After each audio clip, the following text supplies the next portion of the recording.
Good evening and welcome to UK News and World Service. And at the top of the hour, President Obama addresses the United States and the world in light of the democratic crisis facing countries such as Russia and Syria, as people in those countries are deprived of the right to choose between Coke and Pepsi. In other news, a girlfriend so secret that he didn't even know she ever existed of President Vladimir Putin provides startling new revelations that President Putin imported African children, roasted them in the Kremlin oven and ate them raw the next day. In a full-feature interview with Olga Gandonova. More on that story later on UK News and World Service. We now go to the Lincoln Room in the White House where President Obama addresses the United States and the world.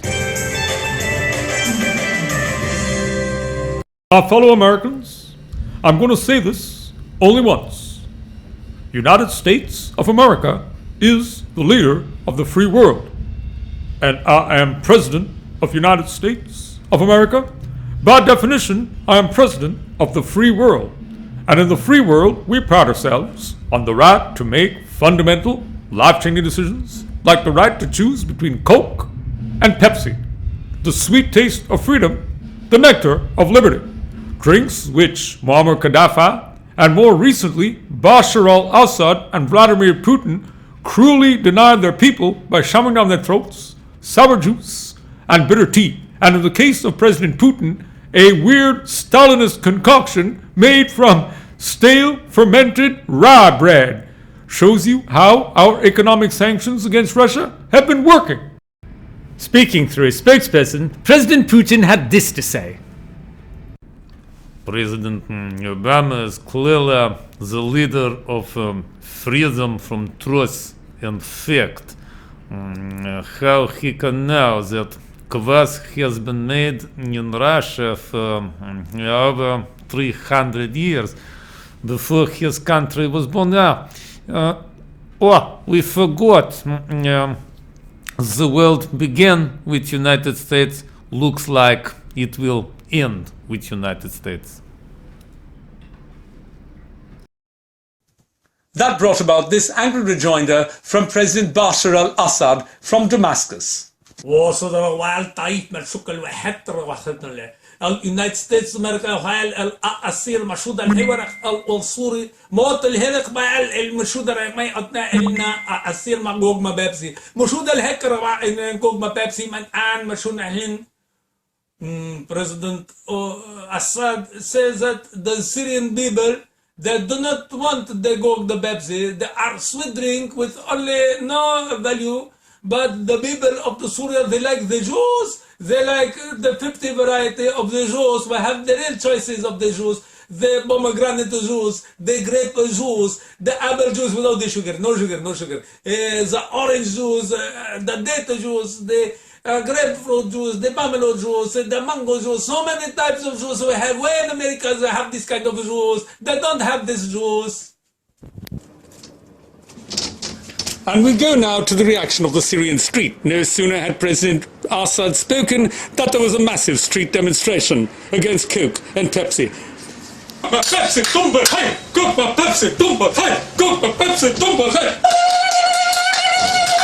That brought about a very sharp retort from Hillary Clinton speaking on the campaign trail.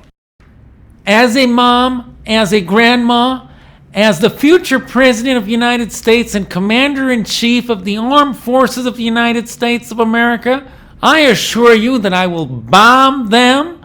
I will destroy all the demonstrators who are against the freedom of little children in Syria to get Coke and Pepsi, the way my daughter had that right, the way my granddaughter will have that right, the way American children have that right.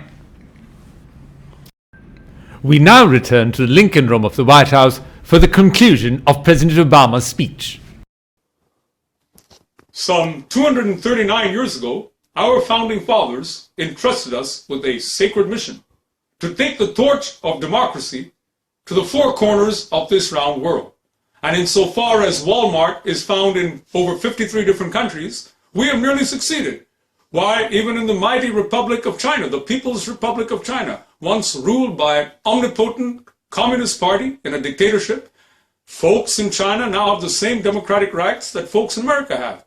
to go to Walmart where they can choose from 553 different brands of dishwashing detergent, 753 different varieties of shampoo, 993 different varieties of bathroom tissue, and a full 1,755 different brands of baby diapers. These are bread and butter issues. They are mom and pop issues.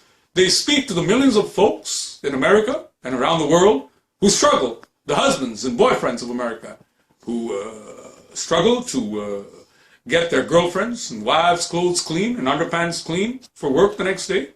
The women, the wives of America, the girlfriends of America, who struggle to get their husbands and boyfriends' clothes and children's clothes clean. These are the struggles that we have helped democratize, one Coke, one Pepsi at a time.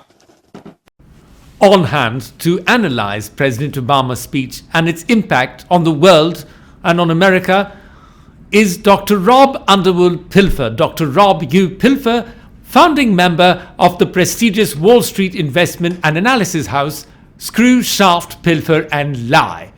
Dr. Pilfer joins us from New York and we have the pleasure of speaking to him. Good evening, Dr. Pilfer, and tell us about the Obama speech, its implications for the United States and for the world.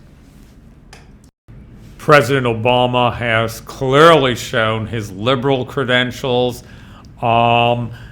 He has spoken from the Lincoln Room in the White House. That is very, very significant. He has certainly sent a clear message by doing that.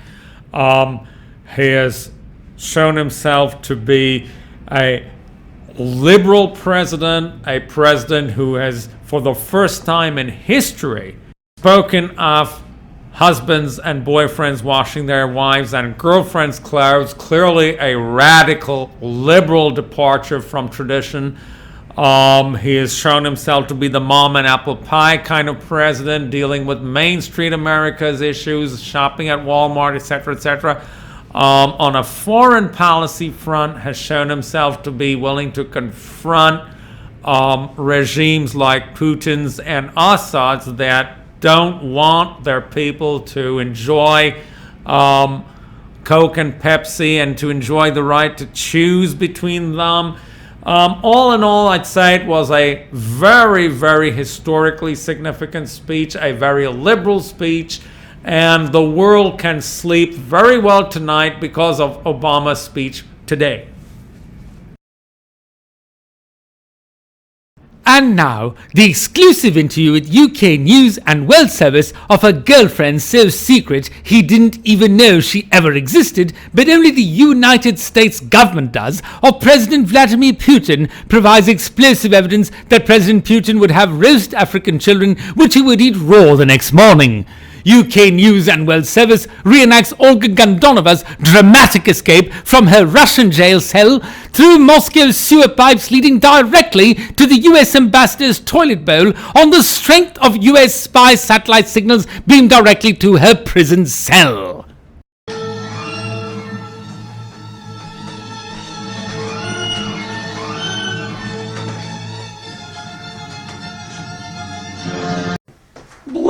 Большое спасибо всю американскому людей, американское правительство. Мне нравится и Саша американский сателлит, нам помогал, кто я выходил Путину тюрьма с канализацией, и сейчас я была туалет амбассадорная американская. Спасибо большое, спасибо.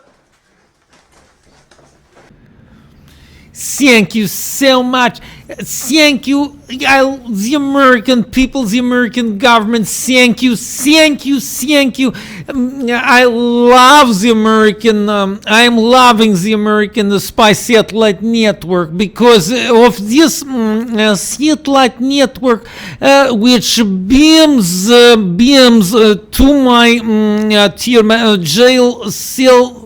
I was able to navigate through the hell Moscow sewer system directly to the American ambassador's toilet, and I am so grateful, so loving all of you. Big thank you, big thank you. Thank you. A harrowing tale by Olga Gandonova, who joins us live in the UK News and World Service studios.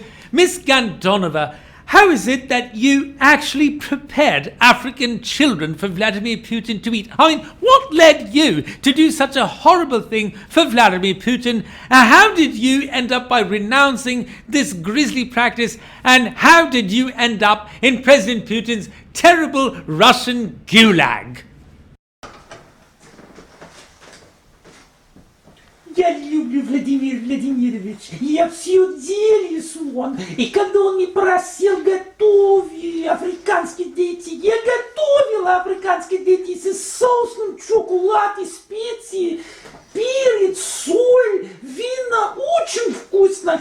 И после я видела, как он кушал их заживо утром. И я нравится. И я не знаю, почему африканские дети.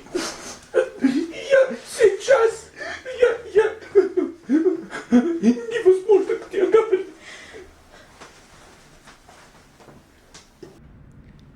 I love Vladimir Vladimirovich. I would do anything for him. I loved him so much. And when he asked me to prepare the African children, of course I loved him. I prepared the children with a special sauce with dark chocolate and pepper and spice and salt and wine sauce. It was so delicious. And the next morning I would watch him sit and watch him eat the morning, how he would eat them raw. And it was such a beautiful experience. But then I was so moved at having to cook these children. I don't know what to say anymore. And when I spoke about this, I'm sorry. I have no more words. That concludes tonight's edition of UK News and World Service. Tune in tomorrow for more news of the world.